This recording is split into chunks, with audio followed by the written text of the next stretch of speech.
नमस्कार विद्यार्थी मित्रांनो, रिव्हिजन सिम्प्लिफाईड आपल्या यूट्यूब चॅनलमध्ये तुमचे स्वागत आहे. आपण या चॅनलवर एक क्विक रिव्हिजन सिरीज घेऊन आलो आहोत येणाऱ्या कंबाईनसाठी. यामध्ये आयोग ज्या घटकांवर नेहमी प्रश्न विचारते तसेच घटक आपण या सिरीजमध्ये कव्हर करणार आहोत. तर आजचा महत्त्वाचा घटक आहे भूमी सुधारणा. भूमी सुधारणा या लेक्चरला सुरू करण्याआधी त्याची पार्श्वभूमी लक्षात घेणे गरजेचे आहे. ते म्हणजे 1764 मध्ये बक्सरचे युद्ध झाले होते. हे युद्ध झाले अवधचा नवाब, बंगालचा नवाब आणि मुघल बादशाह शाह आलम हे तिघजण यांच्या विरुद्ध होते इंग्रज. या युद्धामध्ये इंग्रज जिंकले. तर इंग्रजांनी शाह आलमशी एक तह केला, तो म्हणजे होता अलाहाबादचा तह. तो झाला आहे 16 ऑगस्ट 1765 रोजी. तर या तहानुसार शाह आलमने बंगाल, बिहार आणि ओरिसाचे दिवाणी अधिकार ब्रिटिशांना दिले. तर ब्रिटिशांना काय करायचं होतं, तर एक निश्चित आणि स्थिर उत्पन्न पाहिजे होतं आणि त्यांना भारताकडून जास्तीत जास्त आर्थिक फायदा मिळवायचा होता. त्यासाठी त्यांनी ह्या भूमी सुधारणा सुरू केल्या. त्या कोणत्या आहेत, तर एक कायमधारा, दुसरी आहे रयतवारी आणि तिसरी आहे महालवारी. आता त्यांच्याबद्दल बघूया. कायमधारा ही महसूल वसुलीसाठी जमीनदार नावाचा त्यांनी मध्यस्थ वर्ग निर्माण केला.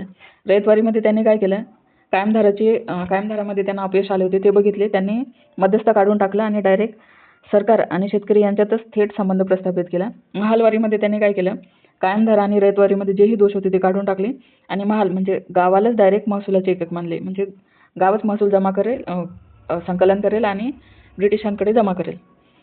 नंतर ही व्यवस्था कोणत्या कोणत्या भागात लागू होती ते बघूया.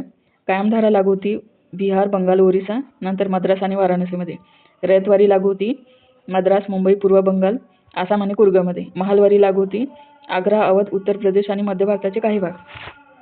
तर भूमी सुधारणा करताना हे लक्षात ठेवा की ती लागू कोणी केली, लागू कधी झाली, भूभाग कोणता होता आणि किती टक्के होता हे लक्षात ठेवणे. आणि हे सोडून आणखी एक कर संकलन म्हणजे कराचे दर किती होते हे लक्षात ठेवा.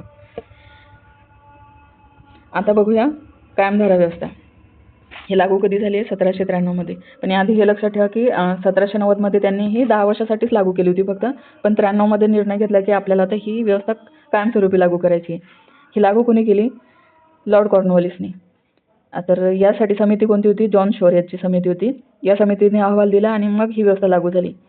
तर क्षेत्र कोणते, तर बिहार, बंगाल, ओरिसा, मद्रास आणि वाराणसी. कायमधारा व्यवस्थेलाच जमीनदारी, जहागीरदारी, मालगुजारी आणि बिस्वेदारी ही व्यवस्थाही म्हणतात. तर यामधला जो जमीनदार वर्ग आहे हा एक मध्यस्थ वर्ग आहे जो की स्वतः जमिनीचा मालक होता. कायमधारीची रचना त्यांनी कशी केली, आधी ब्रिटिश सरकार, मध्ये जमीनदार आणि मग शेतकरी वर्ग जो की शेतसारा जमा करेल. नंतर महसुलाची विभागणी कशी केली, शेतकऱ्यांना शेतसारा किती द्यायचा, तर 11 भाग द्यायचा आहे. 11 भागापैकी 10 भाग सरकारला जमा करेल आणि 1 भाग स्वतः जमीनदार घेईल. जमिनीचे मालकी हक्क त्यांनी जमीनदाराकडेच ठेवले. त्यांना अधिकार काय होते, तर जमीन विकणे, गहाण ठेवणे, दान करणे. जबाबदारी, निश्चित वेळेस महसूल न भरल्यास जमीनदाराचा हक्क रद्द केला जाईल जमीनदारीचा. आणि यामध्ये आणखी एक लक्षात ठेवा की कायमधारामध्ये एक सनसेट क्लॉज म्हणूनही होता. आता कायमधारा व्यवस्थेचे परिणाम बघूया. सरकारसाठी काय झाला याच्यामध्ये फायदा, की कंपनीचे उत्पन्न निश्चित झाले. पण जेव्हा ही शेतकऱ्यांचे उत्पन्न वाढले त्याचा या कंपनीला काही फायदा झाला नाही. नंतर जमीनदारासाठी, तर जमीनदार जो महसूल गोळा करत होता 1 भाग त्यांच्याकडे राहायचा, त्यामुळे तो जमीनदार वर्ग तर समृद्ध बनला आणि वरतून त्यांना उत्पन्न वाढले तरी जास्त शेतसारा भरायची गरज नव्हती.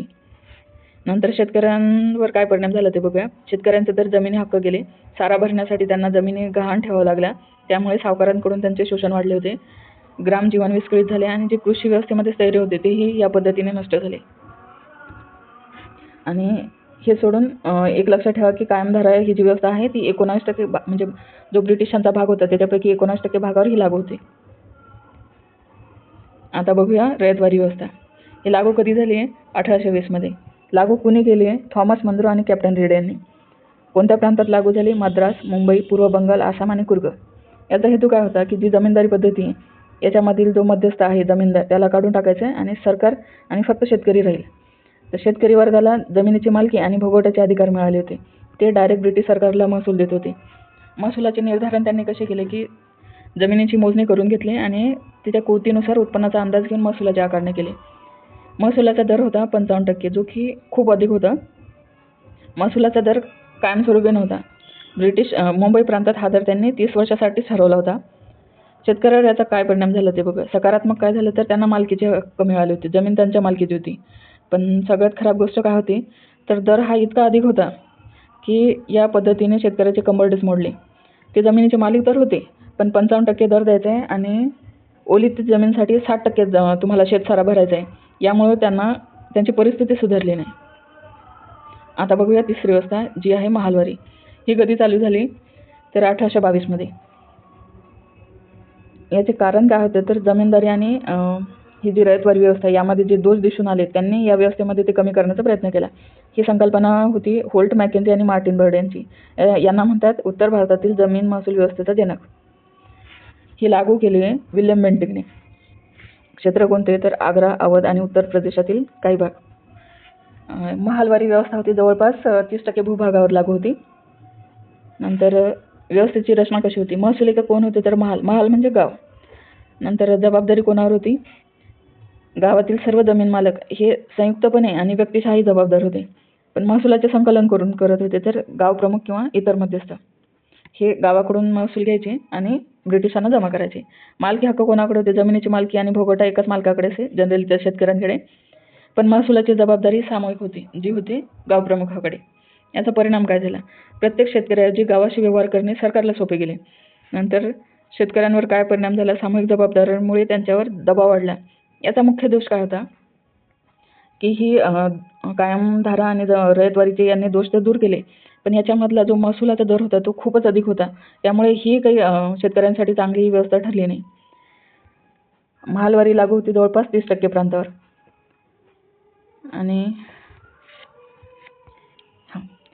बस एवढंच होतं भूमी सुधारणेबद्दल. भूमी सुधारणा रिवाईज करताना हे लक्षात ठेवा की ती कधी लागू झाली, कोणत्या प्रांतात लागू झाली, किती टक्के भूभाग होता आणि कर किती टक्के होता, कर भरणारा व्यक्ती कोण होता. एवढ्या गोष्टी लक्षात ठेवा रिव्हिजन करताना.